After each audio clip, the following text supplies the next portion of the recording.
अस्सलाम वालेकुम दोस्तों, आप देख रहे हैं खाली टेक्निकल यूट्यूब चैनल। दोस्तों आज की वीडियो हम करने वाले हैं फुल रिव्यू A52 का, जो कि ओप्पो की तरफ से पाकिस्तान के अंदर लॉन्च किया गया था 34,000 के अंदर।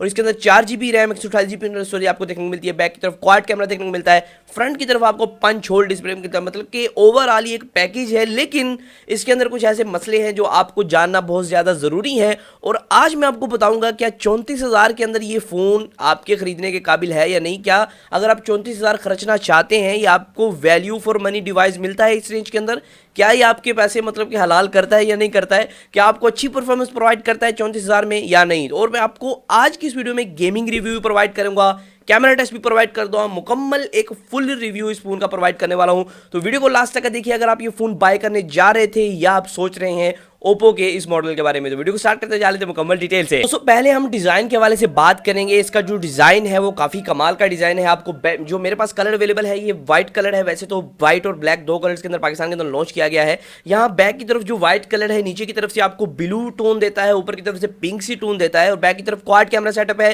फ्रंट की तरफ आपको वही 6.5 इंचेस का 1080p का पैनल देखने को मिलता है और एक पंच होल मतलब कि मोगोरी वाला डिस्प्ले देखने को मिलता है। और यहाँ आपको साइड फिंगरप्रिंट स्कैनर मतलब कि साइड की तरफ एक साइड पे फिंगरप्रिंट स्कैनर देखने को मिलता है।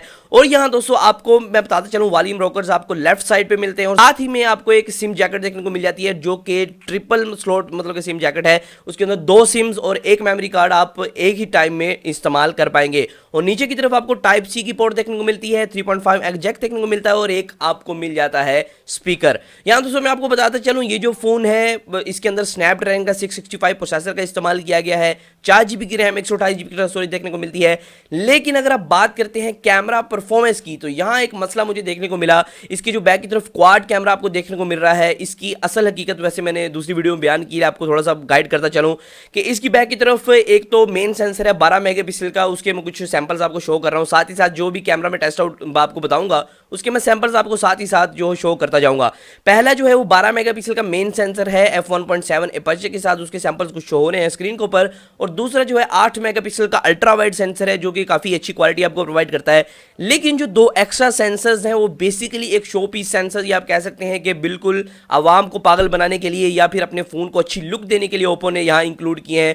बेसिकली मैंने इन्हें जो है कवर करके फोटोग्राफी की लेकिन मुझे कोई फर्क नहीं देखने को मिला। बोके वैसे का वैसे ही था, आपको मैक्रो शॉट्स वैसे कि जैसे ही देखने को मिल रहे थे। बेसिकली ओप्पो की तरफ से कहा गया है कि ये मैक्रो लेंस है 2 मेगापिक्सल का और 2 मेगापिक्सल डेप्थ सेंसर है। अगर ये मैक्रो लेंस है ये डेप्थ सेंसर है तो फिर क्यों डेप्थ सेंसिंग हो रही है इस लेंस के बगैर, और क्यों मतलब कि मैक्रो शॉट्स आ रहे हैं इस लेंस के बगैर जबकि मैंने इस लेंस को कवर किया हुआ था। अगर आपको सही तरह समझ नहीं आ रही तो full review full camera review देख सकते हैं, ऊपर लिंक आ रहा होगा या डिस्क्रिप्शन में आपको लिंक मिल जाएगा, या आप हमारे चैनल को खोल के वो वीडियो देख सकते हैं जिसमें मैंने इसके कैमरे का असली सच बयान कर दिया है। और यहाँ दोस्तों फ्रंट की तरफ आपको एक 16 मेगापिक्सल की सेल्फी मिलती है f2.0 एपर्चर के साथ, जो कि काफी अच्छी मतलब कि मुझे देखने को मिली। सेल्फी के अंदर कोई ऐसा मसला नहीं था कि सेल्फी जो है कम क्वालिटी दे रही है, बहुत अच्छी क्वालिटी की आपको सेल्फी देखने को मिल रही थी। अब बात कर लेते हैं गेमिंग की कि गेमिंग ये कैसी करेगा, परफॉर्मेंस कैसी प्रोवाइड करेगा, पबजी कैसे चलेगी, मतलब कि एस्फॉल्ट 9 कैसे रन हो पाएगी।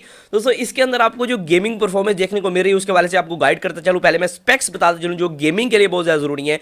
पहले तो स्नैपड्रैगन का 665 प्रोसेसर देखने को मिलता है, 5000 mAh की बैटरी देखने को मिलती है और साथ ही EFS 2.1 स्टोरेज देखने को मिलती है जो कि बहुत अच्छी बात है।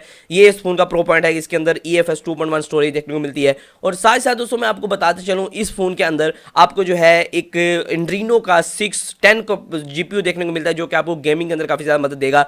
लेकिन दोस्तों जब मैंने इस पे पबजी को टेस्ट किया, पबजी लो सेटिंग पे चल रही थी तो मैं बड़ा हैरान था कि 35,000 का फोन है, इस पे कम से कम हाई सेटिंग पे तो पबजी चलनी चाहिए। एक्सट्रीम पे चलो ठीक है नहीं चल सकती, लेकिन हाई सेटिंग पे तो इसके ऊपर पबजी चलनी चाहिए। लेकिन इसके ऊपर लो सेटिंग पे पबजी चल रही थी जो कि एक बहुत मेरी तरफ से बुरी बात है, कौन है आप कह सकते हैं, एक ड्रॉबैक है इस फोन का। और यहाँ दोस्तों परफॉर्मेंस जो गेमिंग परफॉर्मेंस है बहुत अच्छी प्रोवाइड नहीं कर पाया। फॉल्ट 9 के अंदर भी लैगिंग देखने को मिल रही थी, FPS ड्रॉप देखने को मिल रहे थे। तो मुझे लगता है अगर आप गेमिंग के लिए ये परफॉर्मेंस फोन आप इसे कहते हैं तो बिल्कुल आप गलत कह रहे हैं, ये एक परफॉर्मेंस फोन भी नहीं है।